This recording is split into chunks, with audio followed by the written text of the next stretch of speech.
ಚಿತ್ತಾಪುರದಲ್ಲಿ RSS ಪಥಸಂಚಲನ ಇನ್ನೇನು ಕೆಲವೇ ಹೊತ್ತುಗಳಲ್ಲಿ ಆರಂಭ ಆಗುತ್ತೆ. ಆದರೆ ಬಿಜೆಪಿಯ ಮಣಿಕಂಠ ರಾಠೋಡ್ಗೆ ಮಾತ್ರ ನಿರ್ಬಂಧವನ್ನ ವಿಧಿಸಿ ತಹಶೀಲ್ದಾರ್ ಆದೇಶವನ್ನ ಮಾಡಿದ್ದಾರೆ.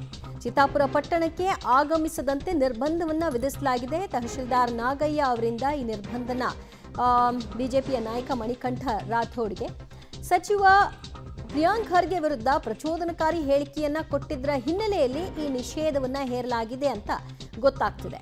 ಗಲಾಟೆ, ಪ್ರಚೋದನಕಾರಿ ಭಾಷಣ ಸಾಧ್ಯತೆಯ ಹಿನ್ನೆಲೆಯಲ್ಲಿ ನಿರ್ಬಂಧವನ್ನ ವಿಧಿಸಲಾಗಿದೆ. ಇದು ಕೇವಲ ಪರೇಡ್ಗಷ್ಟೇ ಸೂಕ್ತ. ಇಲ್ಲಿ ಭಾಷಣವಾಗಲಿ ಅಥವಾ ಪ್ರಚೋದನೆಗೆ ಒಳಪಡಿಸುವಂತಹ ವಿಚಾರವಾಗಲಿ ಕಂಡು ಬರಲ್ಲ.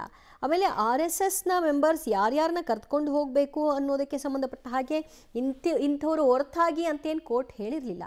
ಆದರೂ ತಹಶೀಲ್ದಾರ್ ಈ ನಿರ್ಧಾರವನ್ನು ತೆಗೆದುಕೊಂಡಿದ್ದಾರೆ. ಮತ್ತಷ್ಟು ಮಾಹಿತಿ ಪಡೆಯೋಣ ನಮ್ಮ ಪ್ರತಿನಿಧಿ ಪ್ರವೀಣ್ರಿಂದ. ಪ್ರವೀಣ್, ಇನ್ನೇನು ಕೆಲವೇ ಹೊತ್ತುಗಳಲ್ಲಿ ಆರಂಭ ಆಗುತ್ತೆ. 5:30 ಹೊಷ್ಟೊತ್ತಿಗೆ ಪರೇಡ್ ಮುಗಿಬೇಕಾಗತ್ತೆ.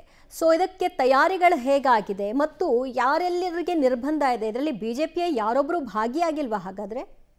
ದಿವ್ಯ ಜ್ಯೋತಿ, ಕಳೆದ ಒಂದು ತಿಂಗಳಿನಿಂದಲೂ ಕೂಡ ಚಿತ್ತಾಪುರದಲ್ಲಿ ಪಥಸಂಚಲನ ನಡೆಯಲ್ವಾ ಅನ್ನೋದಕ್ಕೆ ಇವತ್ತು ಏನಂದ್ರೆ ಕ್ಲೈಮ್ಯಾಕ್ಸ್ ಹಂತಕ್ಕೆ ಕಡೆಗೂ ಕೂಡ ತಲುಪಿದೆ. ಈಗ ಏನಂದ್ರೆ ಸರಿಯಾಗಿ 3:40 ಸುಮಾರಿಗೆ ಈ ಒಂದು ಚಿತ್ತಾಪುರದ ಈಗ ಈ ದೃಶ್ಯದಲ್ಲೂ ಕೂಡ ನೋಡ್ತಾ ಇದ್ದಾರೆ. ಒಂದು ಚಿತ್ತಾಪುರ ಪಟ್ಟಣದಲ್ಲಿರುವಂತಹ ಬಜಾಜ್ ಕಲ್ಯಾಣ ಮಂಟಪದಲ್ಲಿ ಈಗಾಗಲೇ ಸುಮಾರು 300 ಜನ ಗಣವೇಷಧಾರಿಗಳು ಈಗಾಗಲೇ ಏನಂದ್ರೆ ಲಾಠಿ ಹಿಡಿದು ಪಥಸಂಚಲನಕ್ಕೆ ಈಗಾಗಲೇ ಸಿದ್ಧವಾಗಿದ್ದು, ಸರಿಯಾಗಿ 3:40 ಸುಮಾರಿಗೆ ಇಲ್ಲಿಂದ ಹೊರಡ್ತಾ ಇದ್ದು, ಅಲ್ಲಿಂದ Ambedkar circle, Basaveshwara circle, market, bus ನಿಲ್ದಾಣ ಸೇರಿದಂತೆ 1.25 ಕಿಲೋಮೀಟರ್ನಷ್ಟು ಪಥಸಂಚಲನವನ್ನು ಸುಮಾರು 1 ಗಂಟೆಗಳ ಕಾಲ ಮಾಡಲಿದ್ದಾರೆ. ಅದಾದ ಬಳಿಕ ಕೊನೆಗೆ ಇದೇ ಒಂದು ಬಜಾಜ್ ಕಲ್ಯಾಣ ಮಂಟಪದಲ್ಲಿ ಈ ಒಂದು ಪಥಸಂಚಲನ ಅಂತ್ಯವಾಗ್ತಾ ಇದ್ದು, ಅದಾದ ಬಳಿಕ ಈ ಒಂದು ಭಾಗದ ಪ್ರಮುಖರಾದಂತಹ ಜೋಶಿ ಅವರಿಂದ ಏನಂದ್ರೆ ಬೌದ್ಧಿಕ ಕಾರ್ಯಕ್ರಮವನ್ನು ಈ ಬಜಾಜ್ ಕಲ್ಯಾಣ ಮಂಟಪದಲ್ಲಿ ಮಾಡಲಾಗ್ತಾ ಇದೆ. ಇನ್ನು ಈ ಒಂದು ಪಥಸಂಚಲನಕ್ಕೆ ಬಿಜೆಪಿಯಿಂದ ಪರಾಜಿತ ಅಭ್ಯರ್ಥಿ ಏನಿದ್ದಾನೆ ಮಣಿಕಂಠ ರಾಠೋಡ್ ಅವರನ್ನು ಏನಂದ್ರೆ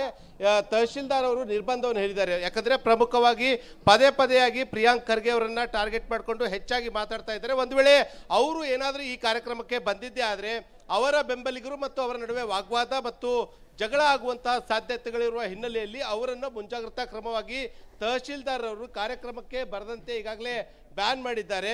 ಇನ್ನು 300 ಜನ ಗಣವೇಷಧಾರಿಗಳು, 50 ಜನ ಏನಂದ್ರೆ ಘೋಷ ವ್ಯಾಖ್ಯೆ ಮಾಡಲು ಏನಂದ್ರೆ 50 ಜನ ಕಲಬುರಗಿಯಿಂದ ಅವ್ರಿಗೂ ಕೂಡ ಅನುಮತಿಯನ್ನು ಕೊಡಲಾಗಿದೆ. ಹೀಗೆ ಒಟ್ಟು 350 ಜನರಿಗೆ ಈಗ ಸದ್ಯ ಏನಂದ್ರೆ ಈ ಒಂದು RSS ಪಥಸಂಚಲನದಲ್ಲಿ ಈಗಾಗಲೇ ಭಾಗವಹಿಸುವುದಕ್ಕೆ ಅವಕಾಶ ಮಾಡಲಾಗಿದ್ದು, ಇಡೀ ಚಿತ್ತಾಪುರ ಪಟ್ಟಣದಲ್ಲಿ ಕಣ್ಗಾವಲು ಹಾಕಲಾಗಿದೆ. ಈ ಕಡೆ ಭಾಗದಲ್ಲಿ ದೃಶ್ಯದಲ್ಲೂ ಕೂಡ ನೋಡ್ತಾ ಇದ್ದೀರಾ. ಈಗ ಈ ಚಿತ್ತಾಪುರದ ಒಂದು ಬಜಾಜ್ ಕಲ್ಯಾಣ ಮಂಟಪದಿಂದ ಏನು ಆರಂಭವಾಗ್ತಾ ಇದೆ ಈ ಒಂದು ಪಥಸಂಚಲನ, ಆ ಪಥಸಂಚಲನದ ಮಾರ್ಗ ಉದ್ದಕ್ಕೂ ಕೂಡ ಏನಂದ್ರೆ ಹೂವುಗಳನ್ನು ಅವರ ಮೇಲೆ ಹಾಕೋದಕ್ಕೆ ಇಲ್ಲಿರುವಂತಹ ಸ್ಥಳೀಯ ಮಹಿಳೆಯರು ಕೂಡ ಈಗಾಗಲೇ ಸಿದ್ಧವಾಗಿದ್ದಾರೆ. ಈ ಮೂಲಕ ಏನಂದ್ರೆ RSS ಪಥಸಂಚಲನವನ್ನು ನಾವು ಹೇಗಾದ್ರೂ ಮಾಡಿ ತಡೆದು ನಿಲ್ಲಿಸ್ತೀವಿ ಅಂತ ಒಂದು ಕಡೆ ಪ್ರಿಯಾಂಕಾ ಪಣ ತೊಟ್ರೆ, ಇನ್ನೊಂದು ಕಡೆ ಏನಂದ್ರೆ ಹೈಕೋರ್ಟ್ ಮೊರೆ ಹೋಗಿ ಕಲಬುರಗಿಯ ಜಿಲ್ಲಾಡಳಿತಕ್ಕೆ ಏನಂದ್ರೆ ಅವರಿಂದಲೇ ಅನುಮತಿ ಪಡೆದು ಇವತ್ತು ಏನಂದ್ರೆ RSS ಪಥಸಂಚಲನವನ್ನು ನಡೆಸೋಕೆ ಈಗ RSS ಮುಖಂಡರು ಕೂಡ ಈಗಾಗಲೇ ಭರದ ಸಿದ್ಧತೆಯನ್ನು ಮಾಡ್ಕೊಳ್ತಾ ಇದ್ದಾರೆ.